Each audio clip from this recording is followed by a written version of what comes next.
Oh, what is the Upskis, everybody? Welcome back to another episode of the GXGamerCast. We're on episode 94 of my little gaming show where once a week I just has to talk about video games. I love them so much.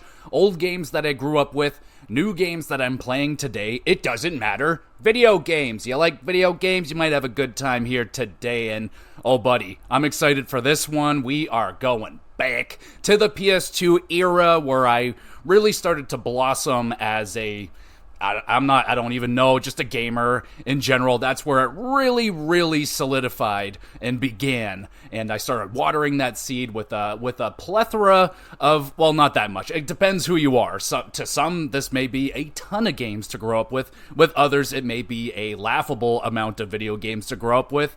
But I had a plethora, in my opinion, video games that I grew up with before the Great Purge, that's what I call it, the Great Purge of, I think, 2005, 2006, where stupid 12-year-old me decided to sell off about 80% of my PS2 library, to which I've recovered most of those games, but not all of them. So we'll be discussing those games. Some of them, like I said, I don't own them anymore, but I'm going back to the PS2 games that I grew up with. And before we get into that, though, let's talk about what I have been up to over the last week or so, and I always encourage you, the viewer, the listener, tell me what you've been up to, what video games you playing right now, you see any good new movies lately. The Iron Claw movie dropped on whatever, I don't even remember, there's so many streaming platforms, but that is top of my list, my wife and I's list. It's a wrestling movie, and yeah, man, I am super hyped up for that one. Ever since I saw the first trailer, been dying to watch that. So eventually, I will watch it, and we'll talk about it a little bit. But no movies. The streak is over. I mean, it hasn't been a full week necessarily since I last recorded, so, you know, breaking the streak with an asterisk, but no movies this week, sadly. TV shows, just been crushing The Challenge season 37 with my wife. It's great. She's very into it. There hasn't been a lot of extracurricular watching this week because there was so frigging much wrestling this week. 2 pay-per-views from 2 different companies, so that was, I don't know, probably an extra 8 hours of wrestling on the docket. So yeah, that cuts out any potential movie watching and any extended viewing of TV shows like The Challenge, but we got a handful of episodes in. I don't think I ever touched on the fact that it's like a team game this time around as well. Now, as far as I know, that is new. It's generally a one person situation, and it's one for all for one kind of deal. But this season 36 and 7, they introduced like a team situation, so you team up a female and a male, and yeah, at the end of the challenge, you get the opportunity to rather keep your partner, steal the person's partner that you just defeated in a challenge, or you can steal anyone's partner except for the people that won a prior challenge and they're like not available. So you like partner stealing, bro. It's a lot of fun. One of the best things, I guess slight spoilers, in 36 was like one of the veterans. He was like bringing up this rookie. She's brand new to the show, and he was like showing her the ropes, and she seemed like a absolute fish out of water, but he's bringing her along, and they're bonding, and this great relationship is happening. And then eventually, like way down the line, he cuts bait with her, and he goes with this other solidified veteran. He's like, all right, we're gonna be a powerhouse together, and their chemistry immediately was off. His prior partner was devastated, obviously. She just got ditched. And then she started having success, and he's fallen apart, and then eventually they get back together, and it's just like, so there's just, this show, man, there's just so much drama, and it's a lot of fun. I would highly recommend The Challenge just for some fun viewing, or you can really get into it if you want to. It's a very versatile show. Like, I can play some games. Speaking of that, let's talk about some games that I've been playing. Again, not a whole lot of gaming going on, still crushing some Final Fantasy 16. I'm feeling confident that there could potentially be the review for said video game, Final Fantasy 16, next week's episode. We'll see. According to the PlayStation, like little thing. It tells you how far you are in the game, I guess, percent wise, and I'm like in the 80s. So that's close to 100 as far as math. And yeah, so that's pretty encouraging to see if I can get that review out. Regardless, if I don't, I don't. There'll be something else. If I do, then I do. And that'll be a lot of fun. Very excited for the Final Fantasy 16 episode. There is so much to talk about, man, without spoilers even. Like, I'm going to be very vague with stuff, so don't worry about spoilers. Very excited to talk about Final Fantasy 16, so that'll be incoming soon. Still playing that, and I did, in fact, dip my toe into Pokemon Stadium 2, playing that on the Switch. And I was actually talking to the homie Josh, and he was like, oh, it's way better if you can play it, native on the N64. I'm like, I don't have Pokemon Stadium 2. I have the first one, and I also don't want to hook the whole frickin' thing up. You know what I'm saying? When I have the easy access on the Switch, and I actually want a challenge. I got fucking humbled last night by a frickin' Pupitar of all things. That bitch swept my little 3-team of Charizard like just monsters, and that one Pupitar slaughtered them all, no problem. So I am actually quite intrigued now that, I got myself possibly a little challenge, and I have always been looking for a challenge in Pokemon. I know there's Nuzlocks and like mods more than likely to make the game harder, but no, I don't want to do that. Nuzlocke just seems like too intense. And yeah, so this is actually really cool. That was only the second gym leader, and that bitch beat me, or that dude, I don't know what it was. I think it was doesn't matter. Anyway, it had a Pupitar, and it beat the shit out of me. And yeah, so I'm really, excited to get back into Pokemon Stadium. I don't know, that was only about 45 minutes to an hour of playtime, so really encouraged that there should be an episode for it, because, I'm pretty into this. It's so far so good, but like I said, only about 45 minutes to an hour into it. So we'll see where it goes. I see the mini games there. Those look fun. I'm going to see if I can encourage my wife to try them out with me. I don't think that'll be difficult at all. So, that should be fun. So that, I think, is that everything? Oh my goodness. It really has been a light week. Like I said, lots of wrestling. If you want to see me talking about all the wrestling that I witnessed in depth, you can go back and listen to the prior episode that I did this week reviewing AEW's Double or Nothing and WWE's King/Queen of the Ring. So 2 pay-per-views in one episode. It was a wild freaking weekend. That's all I'm going to say right there. If you want to find out more, go listen to that episode. But hell yeah, let me know what y'all have been up to over the last week, and let's freaking dive into it, y'all. Let's talk about some PS2 games, and let me know, did you grow up with the PS2? What PS2 games did you grow up with, and were you an idiot and sold all your PS2 games and regretting it now, like I did? Let's talk about it.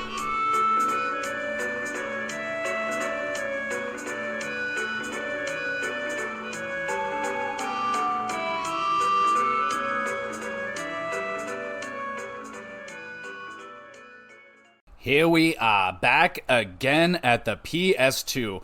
So, I will be starting with a series of games, 6 of them, in fact, in one franchise. We're going to start with those, so if you're not interested in The Sims, you could probably skip ahead for a few moments here, because I'm going to be discussing a lot of The Sims games, because I've talked about this before on this podcast. The Sims is like one of the main games, if not the main game, that really pushed my sister and I to get hardcore into gaming. We were so addicted to The Sims. That's how we got the PS2. We just played it so much at our aunt's house. We had to get one of our own. And yeah, so my sister and I were diehard Sims fans, so pretty much any Sims game that was coming out on PS2, it was a guarantee we were going to get it. And there's some odd titles in here. So, I won't talk too much about the original Sims, because there's a full episode that I did on that. You can go back and listen to the whole episode on the original Sims on PS2, a game that I cherish. That is the one that, like I said, got the ball rolling. I played that game so freaking much. I was so addicted to it. My sister and I and my aunt, the 3 of us, we would trade turns every half hour. And we had this stupid little Apple timer that would, like a freaking that you can hear like, and you could just hear the clock going down. It's like, no, I need one more day so I can get enough money to buy a chair. Like, no, I literally let my aunt paint my toenails so I can have her turn so I could play for a full hour. Worth it, absolutely. But I played the Jesus out of the original Sims, so again, go back there, listen to that one. But then we got the Sims Bustin' Out. I love this one almost as much, if not as much. Like, I played the Sims Bustin' Out. I played all these Sims games, a stupid amount. But the Sims Bustin' Out, my goodness, I loved this game. It was this, kind of, I imagine, like, I don't really do the Sims no more. I haven't played the Sims since the third game on, like, way over, like, 10 years ago. So it's been a while. Sims 4, I am not interested. There's 4 million downloadable packs. I don't even know how to even begin with that. So I'm old school Sims. If I'm going to play the Sims, I'm probably pulling out the PS2 and playing these ones. These are the ones that I love. But Sims Bustin' Out, kind of like just a more, what would you say, modern at the time, I guess, like more rappy and modern, if you will. What at the times, what was popular, I guess. I'm really struggling with this one, but it was a much better, what do you call, a story to it, like a campaign mode. The first Sims game on PS2 was a little bare bones. There's only a handful of levels, and they were pretty basic. You just do a couple of challenges, but in Bustin' Out, you're busting out, y'all. You're busting out of your mom's house or whatever. I think that's where you start, and you're popping around to all these wacky places. From what I can remember, it's been a long time. One day I'll probably do a full episode on it because I love this game, but you're in like a haunted mansion, you're dealing with like ghosts haunting you, and all the while you're just trying to upgrade yourself and make yourself a better person and get a raise at work. And one you're freaking living in a gym, and it has like, it's really awesome because there's like a big pool and all this great workout equipment you can use. And one, you're just in the second level, you're in a dumpy trailer with this lazy bum of a freaking roommate with you who just dumps trash all over the place, and you got to deal with it. And yeah, that game was freaking awesome. I loved Sims Bustin' Out. I played so much of that game. One day I'll do an episode on it.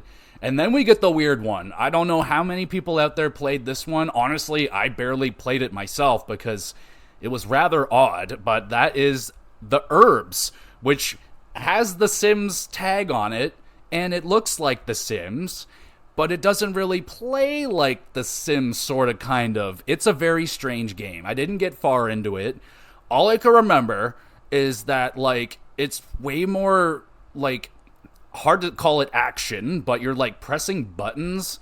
I think I was a skateboarder or something, and I would go to work, I guess, as a skateboarder, and I'd be on the ramp and I have to hit the buttons to do it properly, I think.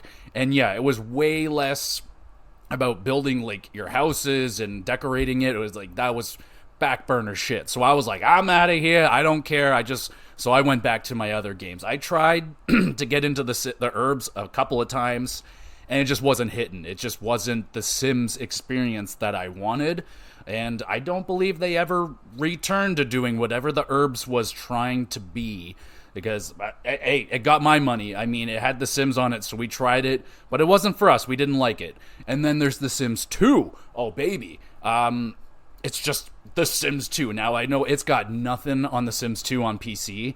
I remember my sister and I just being devastated because we would see what people are doing on PC and stuff. They're building these crazy 2-story houses and putting furniture on a fucking diagonal. Like, that's how limited it was on PS2. You couldn't even put furniture on a diagonal.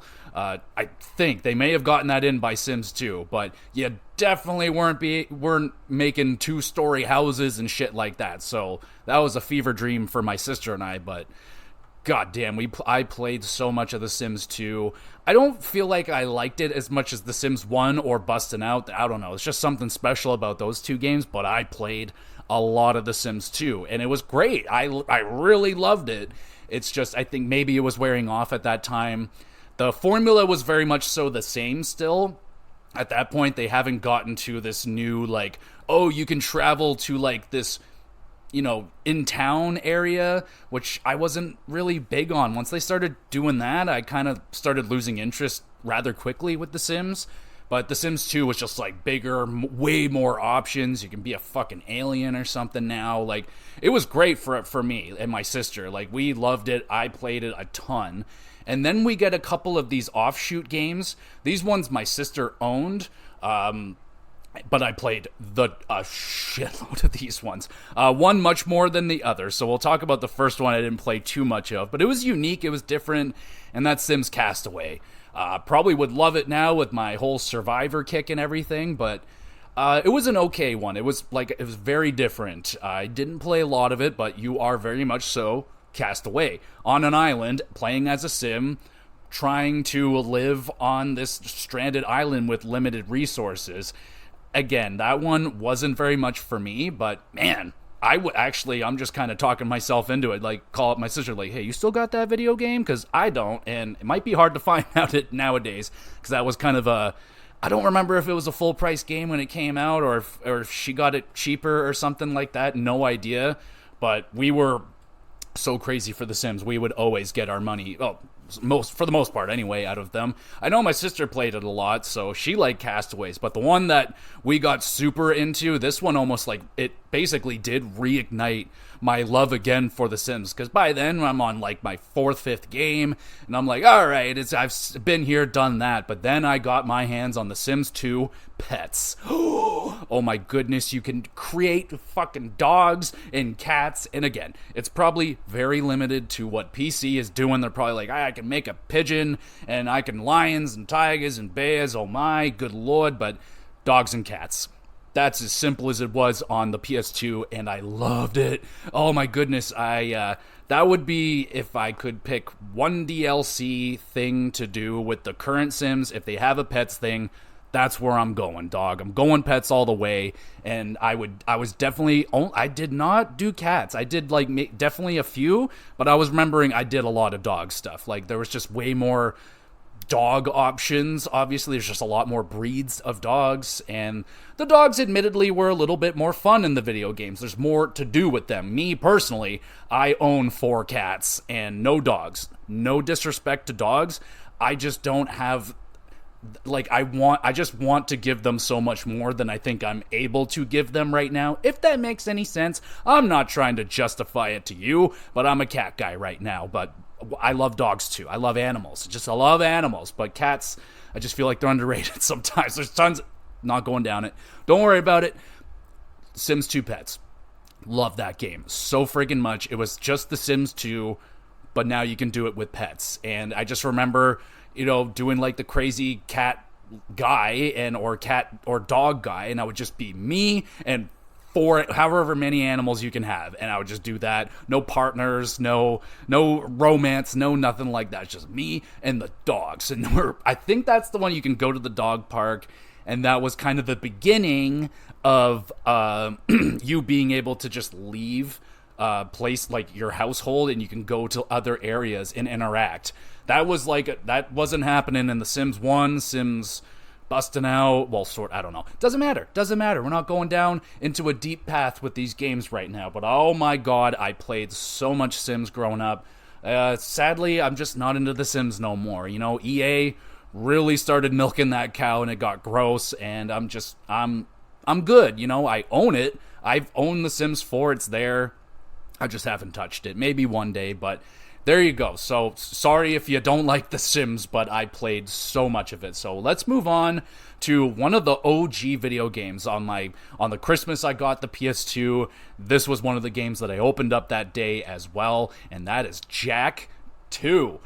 I was a weird kid. I didn't play the first Jak. I just skipped and went straight to 2 because classic. It was, that dude on the cover looks awesome. I thought Jak looked so cool, and at the time, I had no idea how much, hatred or whatever people had going on with Jak 1 to Jak 2, because it was a big difference, huge difference. Like, Jak 1 was this kind of like happy, colorful, really fun. I love Jak 1, Jak the Precursor Legacy or whatever, but Jak 2 went like way darker, edgier story. Now fucking Jak's got slick back hair, and there's guns. So I think they got inspired a little bit by Grand Theft Auto because there's like kind of an open world situation going on and guns. Yeah, there was no guns in the first game, but I loved Jak 2. I felt the thing I remember the most about Jak 2 was how fucking hard that game was for me. I have it downloaded. I will be replaying it at some point and doing a big old retrospective on it and see if that game is really as hard as I remember it. But, oh, God, that game constantly would just lock me down with a difficult spike or something. Like, I would conquer something after a week and then wham, run right into something else very difficult. If anyone else out there played Jak 2, was it a hard game for you as well? Like, I'm dying to know, because oh my goodness, that game kicked my ass. And still to this day, I've never beaten it. I've gotten to the final boss and I wasn't able to do it and gave up. So hoping I can get back to it and play it, but I really like Jak 2. Maybe I enjoyed it a lot because I didn't know anything about the first game and how different it was in style and just everything. But Jak 2 was fantastic for me. I played that game on and off for about a year or two until I finally got to the final boss, and yeah, couldn't do it, but loved that game. I thought it was really fun. The open world thing was great for a kid like me that at the time didn't have a lot of games, and I can just walk around the city, and it was cool. It was it was definitely not as deep as Grand Theft Auto, but yo, you can steal people's little spacecraft thingies, you can run into guards and they're chasing you around, so yeah, you could fuck around and have some good times just messing around in Jak 2's open-ish world at the time. Very cool game, and that was one of those crossroads. Like, I remember looking at the wall of PS2 games at fucking Zellers. Shout out Zellers, y'all. Fucking Canada. That's dead. But yeah, looking at the wall of games, and I remember looking at, like, Blinks. What was the other one? Like, something, I think it was not Blinks, but it was like something Sphinx, and it had like the kind of Egyptian dude with the mummy. I wanted that one so bad. Didn't get that one. Prince of Persia, we'll talk about it in a second. Got that one eventually, a little later on. I looked at Ratchet and Clank. I just thought Jak looked the coolest at the time. So that was, you know, the at the time, I've discovered a lot of them now, but that was like the 3D PS2 action platformer that I latched onto as a kid. And then I followed it up with Jak 3, which I did not like whatsoever. I was so disappointed with that game. Mostly my fault. I couldn't even get through the first fucking race of that game. I had no idea. Someone bought it for me. A loving family member bought it for me because they knew how much I liked Jak 2, and they're like, "Oh, here's Jak 3." And I knew nothing of it. I had no idea it was like way more like, racing combat heavy. Like, it had the guns and stuff from Jak 2 and everything, but now you're just a lot of vehicle driving. You got this like big open wasteland to be in, and yeah, dude, I hated it. I fucking hated it. I wasn't fond of the racing was good in Jak 2. It was just incredibly difficult for me from what I can remember. And yeah, they like doubled down on it in Jak 3 and then double down on it when they did Jak X, the full combat racing game. Never played that one, but Jak 3 couldn't get through the first race. I just was out of my element, kind of, I guess, caught off guard, if you will. Didn't know I was playing a fucking racing game right here, so one day maybe I'll get back to it. But yeah, I remember being so disappointed in Jak 3. And I remember reading about the reviews for that game were insane. Yeah, just didn't hit for me. I was very sad. So yeah, one day, hopefully I can get back to Jak 3, but I want to play Jak 2 again. Let's get to another one of the OGs that I got on that fantastic Christmas morning.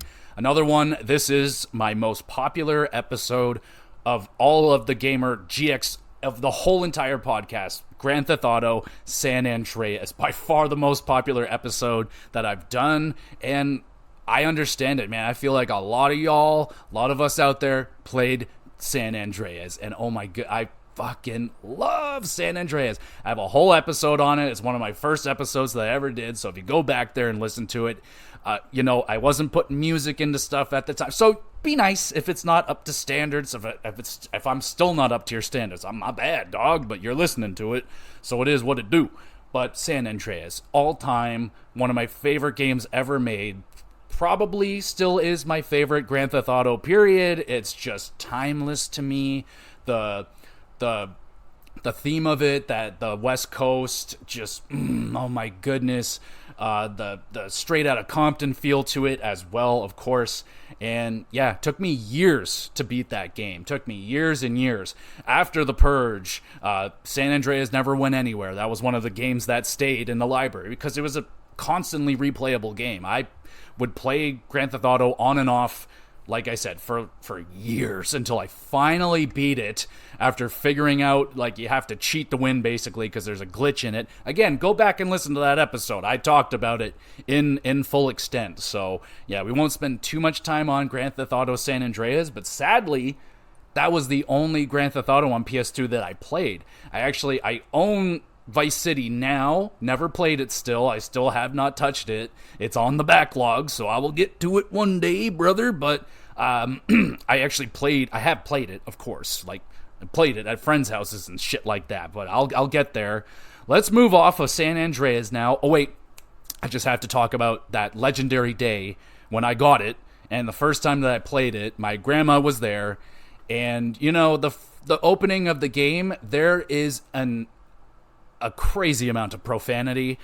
Samuel Jackson's in it, and then, like, I remember when the gameplay kicked in, and I walked by, like, my first group of people that did not like me at all, and they said some very mean things, and my grandma was not happy about it.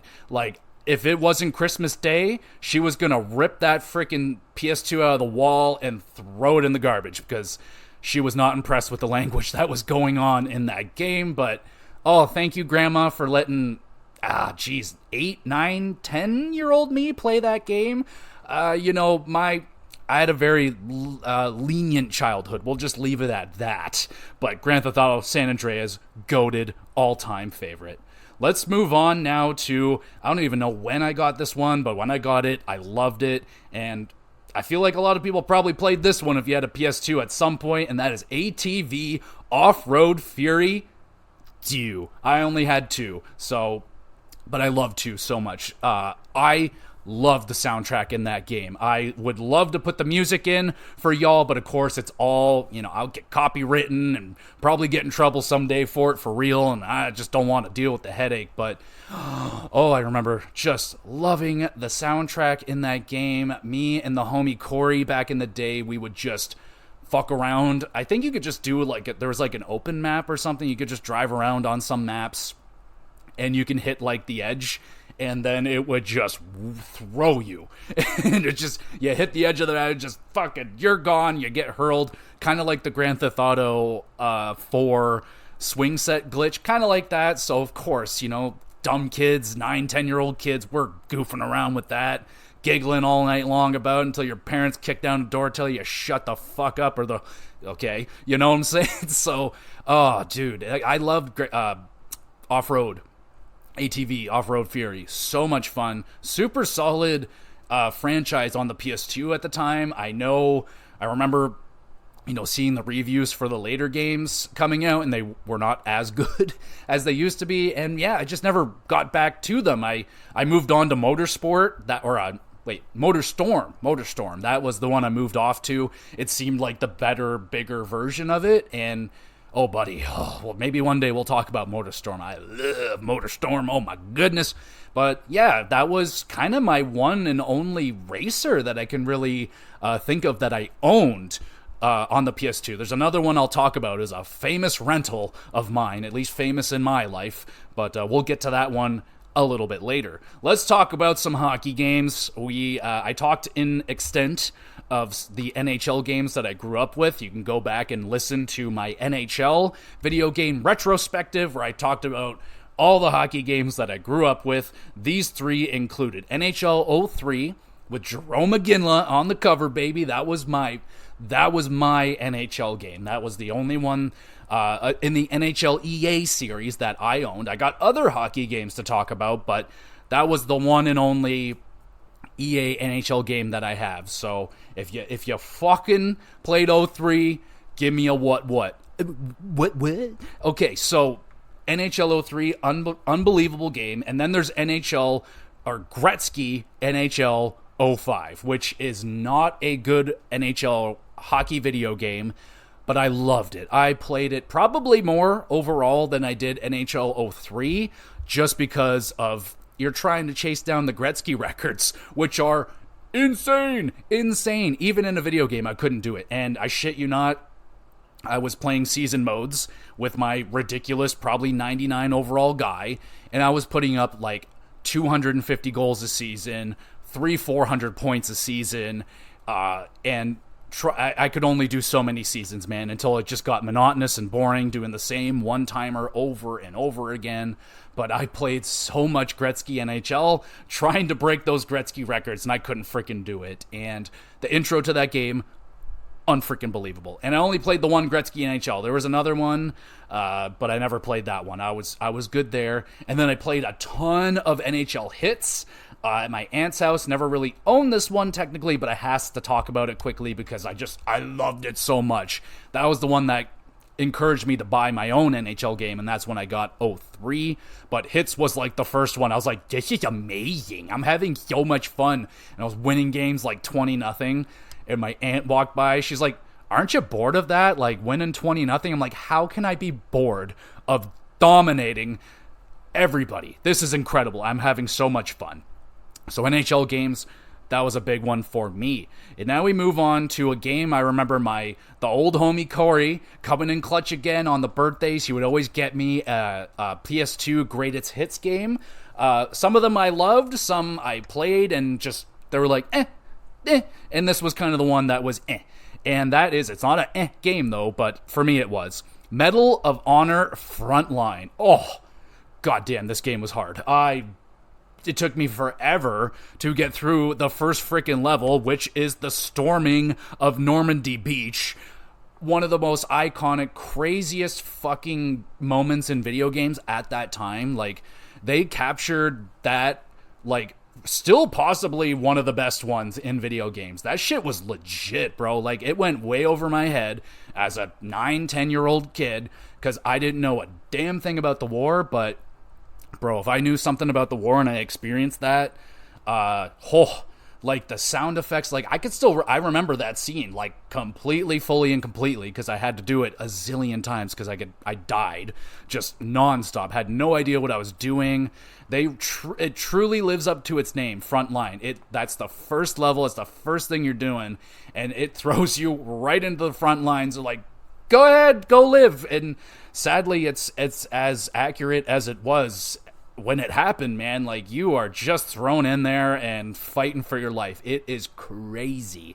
Definitely isn't crazy to today's standards, I am imagining, but fuck, that still sticks with me. The explosions going on and just jumping from cover to cover, desperately trying to make it to something, a checkpoint, anything, something to do. And then I finally figured out, like, to get to the wall and blow up the thing and get into the bunkers. And I did get further into the game and got into a few levels, but every level was very difficult. This is probably one of the first-person shooters I ever played, and I was very bad at it. Very, very, very bad at it. And yeah, man, but that game was sick. I didn't play it a whole bunch because, like I said, terrible at it. But it was really cool, man. That first scene was just like freaking sane. Survival, just trying to survive. But man, shouting out the homie Corey, always coming through, getting me video games. Hey, if you're a friend of mine, listen to this, yeah, and you're getting me something, just buy me games. Preferably Switch video games, because those are the most expensive, and I'm a bastard about it. All right, let's move on. Let's talk about fighting games. The only fighting games outside of wrestling games that I played was Soul Calibur. I will talk in depth about these two games in particular at some point, so I'll be a little brief on it, but Soul Calibur 2. Holy shit. I think this was one of the original ones on Christmas Day because my sister and I and my dad we would play the shit out of this game at my uncle's house, and we loved it.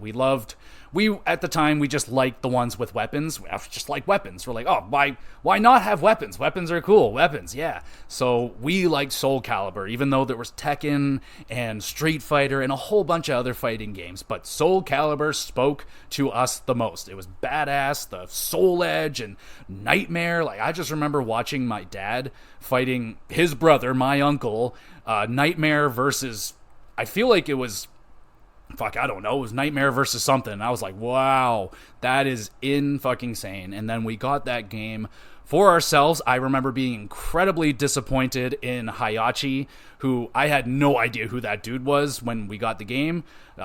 He's from Tekken. He's like a legendary dude. No idea. So I was pissed. I was like, what? They get Link. They get this fucking Black Devil Spawn ninja dude. Like, we get some old bald dude. Like, what the fuck? But he was pretty alright.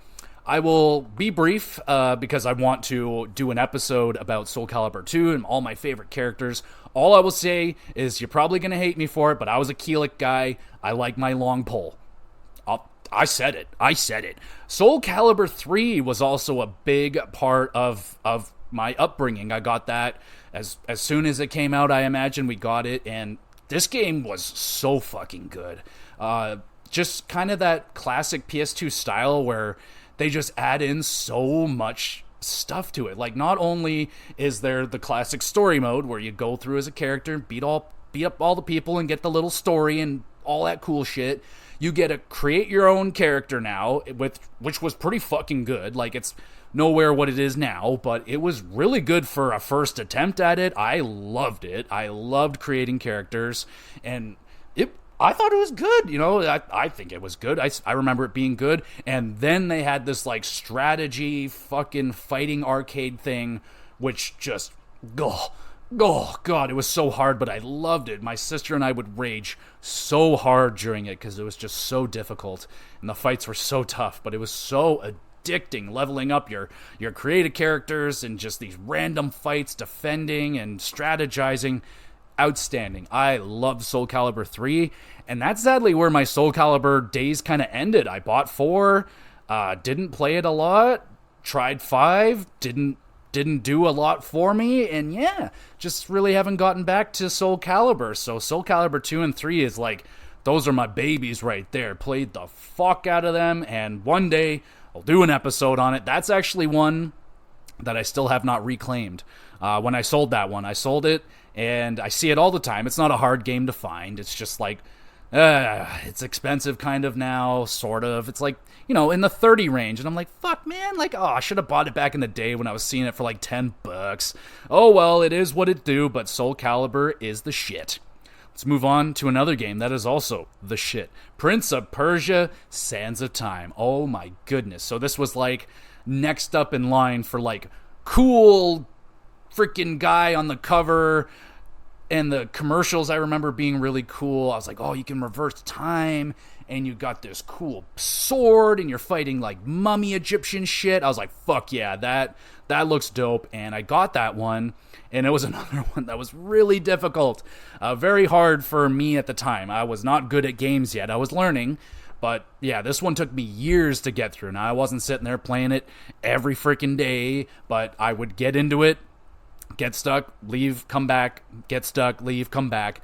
I remember playing it with a buddy. I took it over to his house, and we just started crushing it. Like, together, I was like, we started figuring out the puzzles and started getting through the tougher parts and the harder bosses. And, oh, what an outstanding video game. I cannot wait for them to do the remake of it. I think is coming out. And I really want to play that Prince of Persia. I don't remember what it's called, but the newerish one that came out. It's 2D Metroidvania style. Looks amazing. I cannot wait to play that one. I'll get it someday. But Jesus, oh, Sands of Time. What an outstanding game. And sadly, it's another one. I didn't play any of the other PS2 Prince of Persia games, which is odd for me because, you know, even at the time when I was buying the games up, I always remember Prince of Persia. I never sold that one. That's how much I loved it. It made it through. I was like, I need to beat this game, and I never sold it, and I can continue to own it. I still have it, and never played any of the other ones, which I heard were good, but I don't think any of them were as good as Sands of Time. So Sands of Time's a very special game for me. I loved it. I didn't play a Prince of Persia game again until the 2008, 2009 like reboot game, and it was just like so just fine. It was very flashy and very pretty, but like very hand-holdy and just, it was fine. I dropped it, just got bored with it, but it was very pretty looking game. Anyway, Prince of Persia, Sands of Time, fantastic.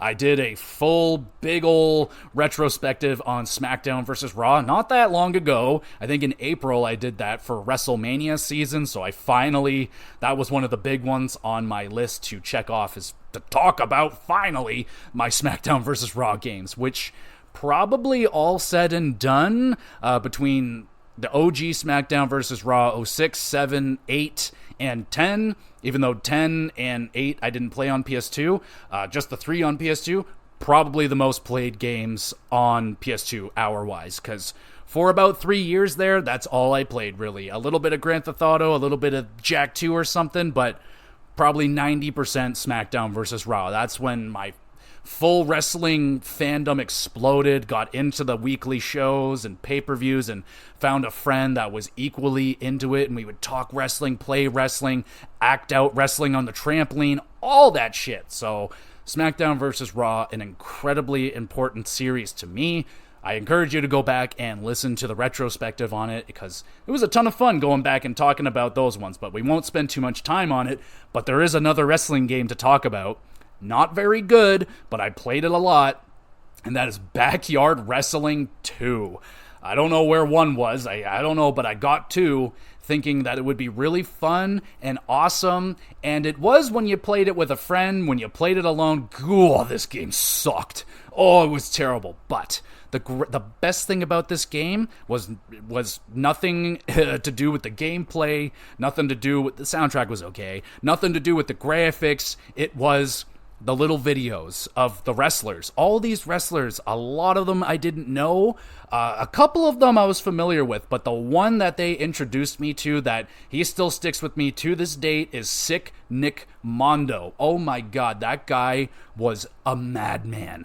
Absolute madman. I think he legitimately had madman tattooed on his head, or he would paint it on his head. Regardless, that guy inspired numerous creative wrestlers. He inspired numerous movesets, and this guy had such a short but sweet career of ridiculous death matches, and just the little videos that they had of all these wrestlers just blew my mind, because I have never seen anything outside of WWE at this point. A little bit of ECW, which, like, okay, there's some hardcore shit for sure in ECW, but Backyard Wrestling was like, I think it was CCW, or it was some fucking death ass match shit, and some legit just backyard wrestling where you're just in homie's backyard. Yo, I'm jumping off your roof, dog. Is that cool? Yeah, just don't smash the tables. All right, you smashed the tables. You all right? No, I'm not all right. All right. Well, that kind of game. So I was getting all these crazy videos. That's what introduced me to fucking New Jack. That guy's a psychopath, legitimate psychopath. Danzig, you got Insane Clown Posse. I was never a juggalo, but I thought the Insane Clown Posse were so cool looking. I thought the look of them in that game was so cool. He's on the cover, like, the guy, and I was like, oh, that looks cute. I just liked people with the face masks, anything on covering your face. I'm down with it, dog. So I thought they were cool. Yeah, dude, that game was fucking. I would just sit there and put that game in, wouldn't play it. I would just watch the videos. I'd go through all the videos, watch them over and over again. I'm like, who are these people, and where can I see this freaking wrestling? It looks amazing. But that game was anything but amazing. Backyard Wrestling 2 was rough, bro. But you could do some cool things with it that you definitely couldn't do in the WWE games. Like, you can grab a weed whacker and weed whack your friend if you want to in the tummy. And you could throw trash cans. Like, again, it has some stupid fun to it. It was just not a very good video game. Didn't have a lot of options. I think you can create someone, but you have, like, take Tony Hawk, create a skater thing, and like cut those options in half. You got probably what you're getting there in Backyard Wrestling. Not a good game. I don't think I still own it, but Yeah, I remember buying this at Blockbuster, and it wasn't in the original case. It was in like this ghetto case. I'm like, oh man, what is this ghetto ass looking game? And man, did the cover ever reveal how ghetto that game truly was. But whew, boy, I did play a lot of it though, oddly, but not a good game at all. And speaking of bad games, let's move on to one of the most random games that I was ever gifted for my birthday, and that is American Choppers 2 Full Throttle. Now, this is extremely random because I have never shown any interest whatsoever in American Choppers. At the time, I've never watched American Choppers, never really shown any interest in motorcycles, really. And how is there a second video game of this? What's the first American Chopper about? Anyway, my dad's girlfriend, her heart might have been in the right place, though I asked for SmackDown versus Raw. She gave me this, so I wasn't very impressed with it. She tried, I guess, but wow, I gave it a shot, and it was downright awful. Just a horrible video game. The controls were terrible, the graphics were ugly, it was glitchy, it was just a bad video game, man. And that was, I was maybe around 11 or 12 when I got this one, and yeah, I knew pretty well at the time that this was a terrible video game, and my goodness, at that time I was reading like GamePro magazine, getting aware of reviews and what makes a game good and what makes a game bad and so on and so forth. And yeah, that game sucked ass. I definitely do not own that one anymore. And what the hell, Karen? Why did you buy me that?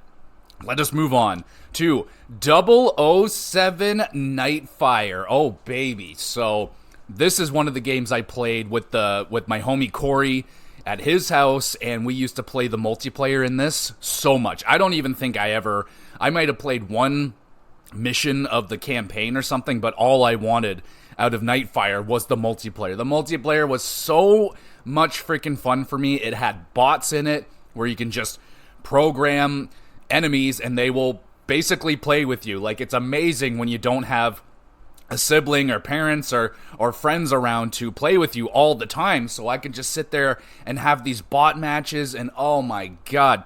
And there was only like one level that I would play. It was like this snowy level with cabins, and you can go on like the what do you call them, like the carts that go up the mountains and stuff. So you're going up those, and you can like see people running down the mountains and stuff, and you go inside the cabins, and like basically you're just trying to defend a cabin. Like you're in control of the map if you can hold down a cabin. And man, I used to hold down those cabins. Like, you have the carts coming in onto the roof, so you have to watch the roof, and then you got to make sure, they're not coming in through the bottom floors of the house. I would sit there and put, I think, I might be mixing this up with Perfect Dark, but I think there was I know there was a briefcase gun in Perfect Dark, but I think they had something very similar to it, like a turret that if they hit the tripwire, it might have been a bomb, but man, I used to just camp my ass out on that house and just dominate bitches. I'd be sniping them from the roof when they're coming down to the houses. I'm like, oh, I see you, bitch. And I would make it difficult on myself when, I'm on like my 80th match, and I'm like, all right, I'm putting all guys in white snowsuits so they're hard to spot. And man, they would just sneak up on me. Fuck, I loved Nightfire. I played so much of that game with the bots, and for years, man, like the age of bots really died out. Like, I didn't get a lot of opportunities with bots. I think like the last time I even played with bots was in Black Ops, maybe. I think Black Ops had like multiplayer where you can play with bots, kind of like in an introductory situation. You're like, oh, if you're new to the game, play with these bots. They basically just run around. They won't do anything unless you make them do something, and then they're fucking aimbotting you, killing you instantly. It's amazing. Yeah, the bots, that was my bread and butter when I was a kid. That's just all I did with this game. Let's move on to another legendary one, and that is Tony Hawk Pro Skater 4. Oh my god, I loved this game. Played it a bunch with the homie Corey, and then he gave me this game for my birthday. Got my own copy of Tony Hawk's Pro Skater 4.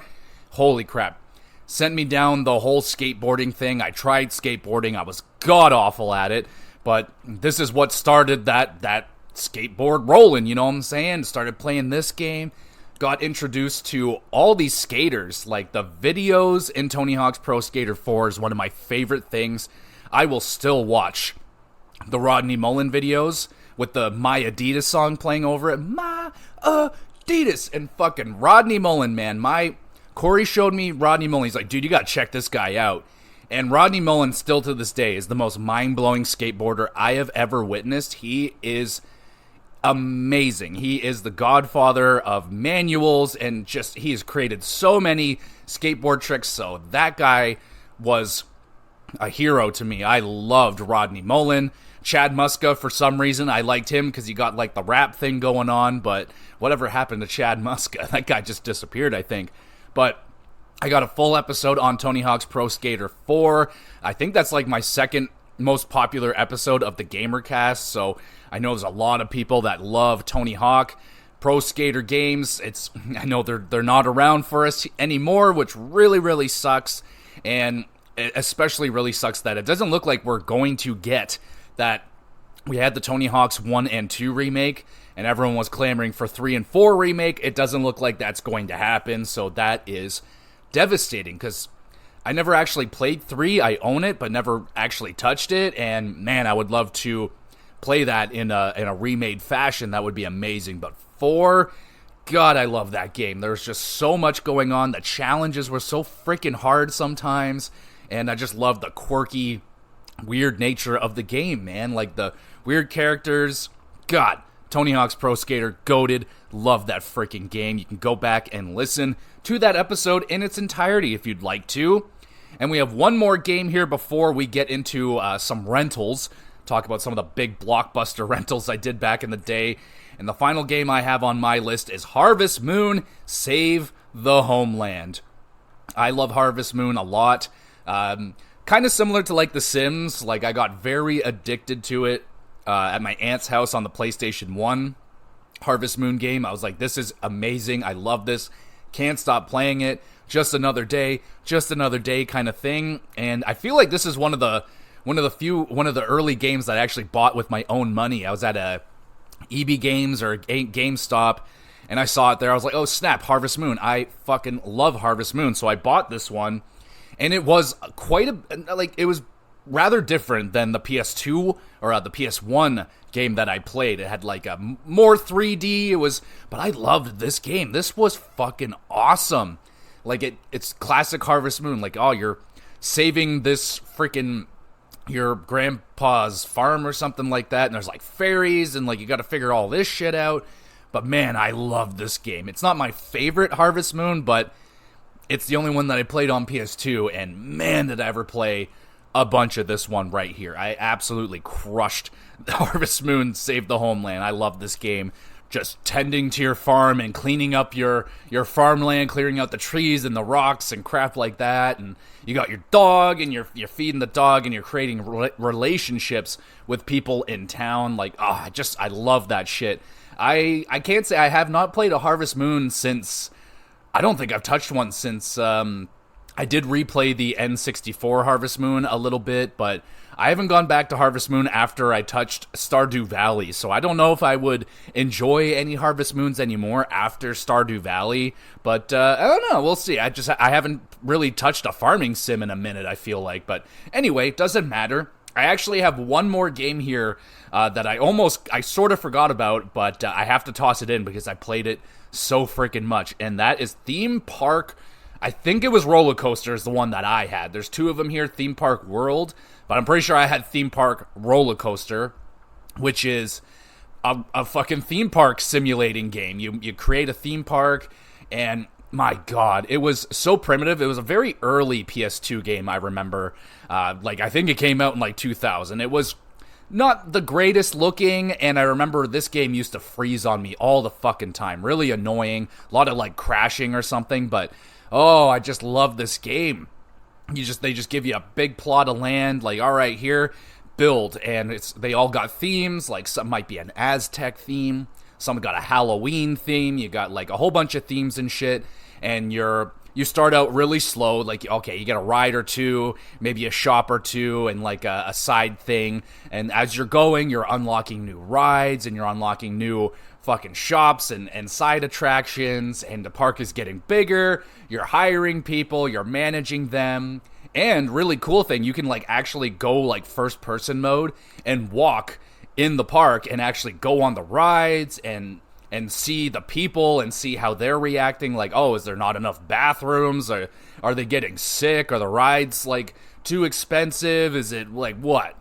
So all that stuff. Just a classic, pretty bare bones roller coaster thing. I don't even think like the roller coasters were all that crazy to build. They're very primitive, but holy fuck did I ever play. I would sit there and play this game for hours on end, just creating theme parks. I loved it. I love theme park games. They're a lot of fun too. I played, which one?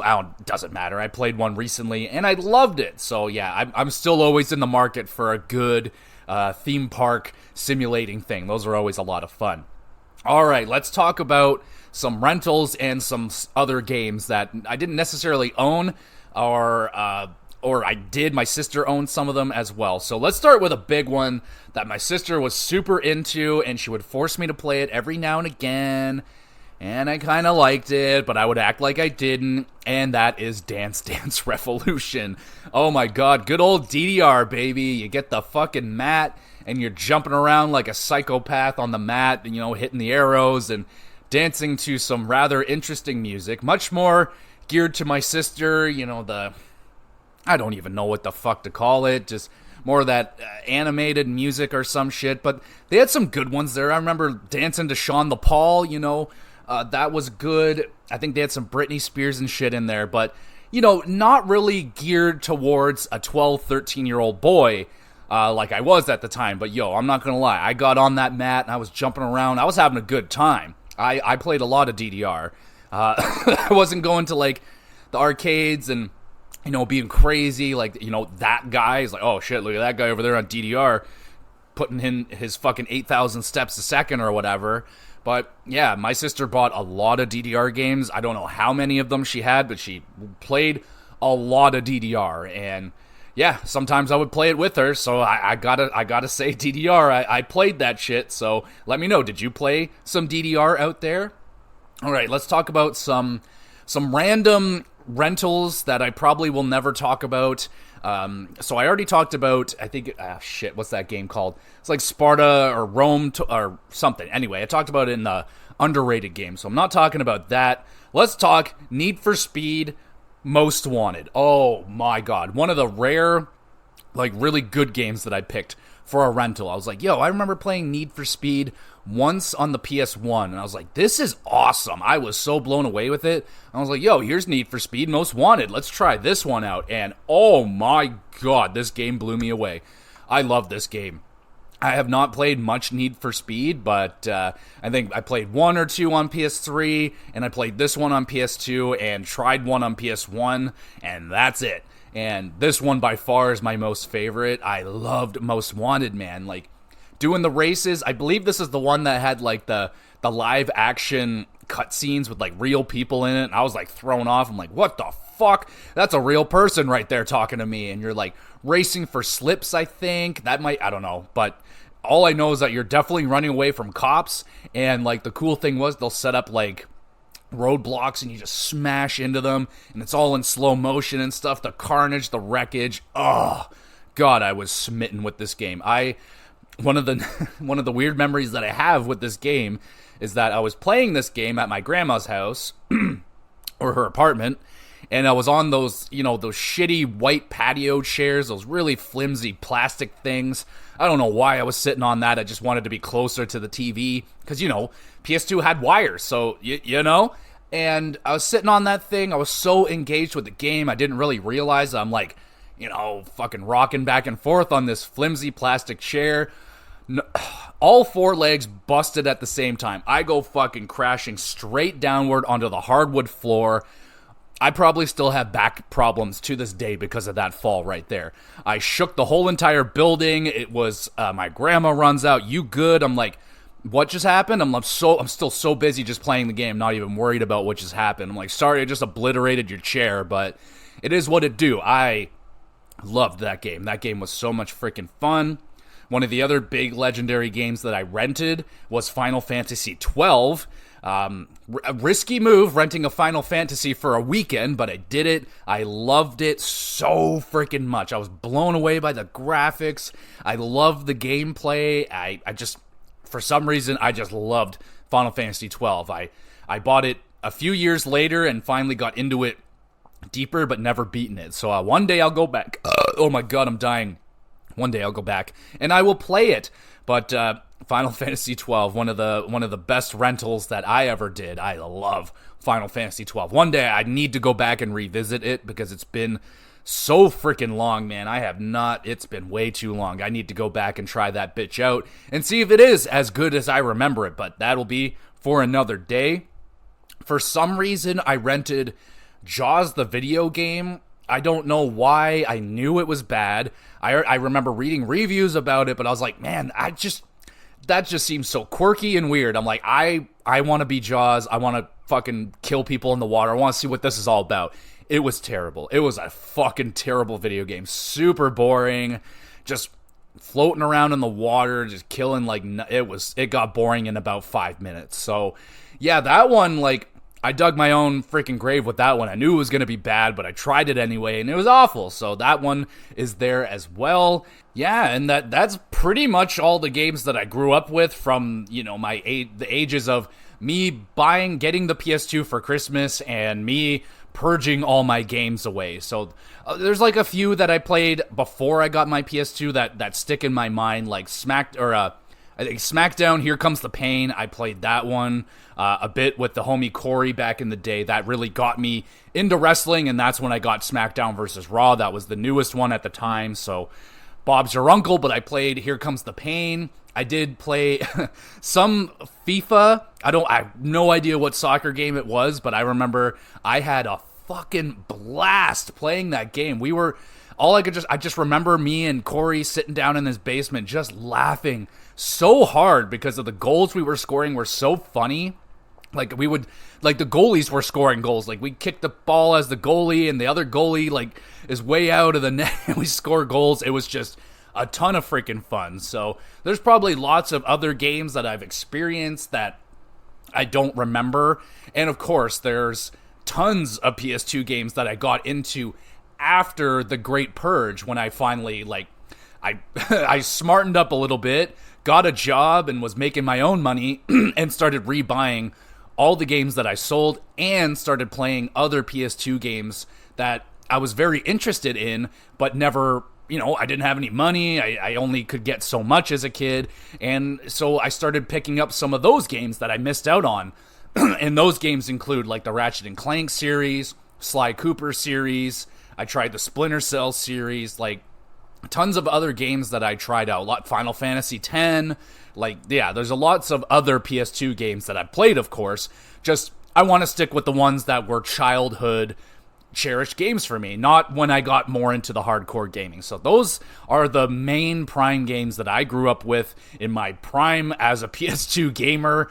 Lots of Sims games. I know that. I definitely was a Sims guy. I love the Sims, and I would still love to love the Sims, but, they kind of destroyed the Sims. EA has, so there you go, everybody. That is the PS2 games that I grew up with as a kid.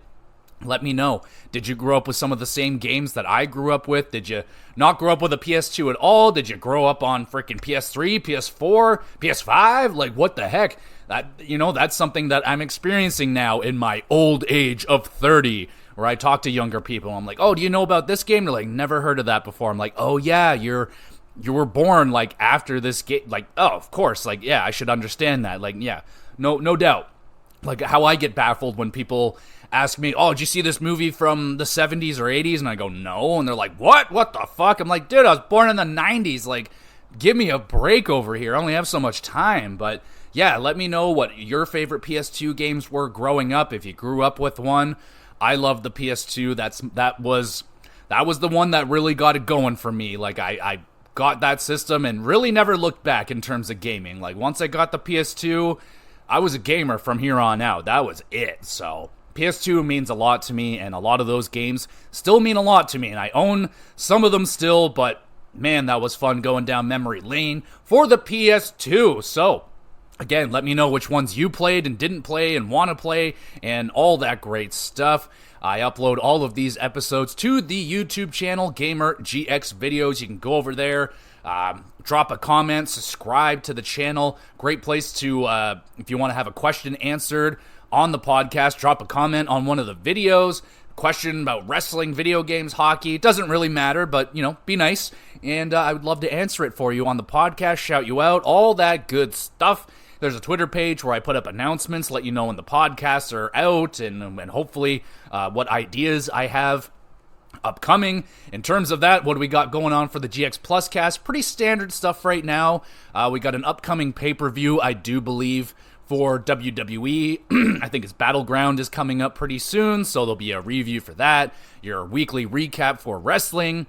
We're getting close to the Stanley Cup Finals now in NHL, so we're going to be doing more, talking about the NHL playoffs and other news around the league. So you can be sticking around with the GX Plus cast. You want to be the most awesome of awesome. Make sure you're liking the podcast, reviewing it, doing all that stuff you got to do. Share it with someone that you think might have a good time with this podcast. That would mean the world to me. So one more time, thank you so much for listening. You're awesome. We'll be back again with some Mo GX Plus taste.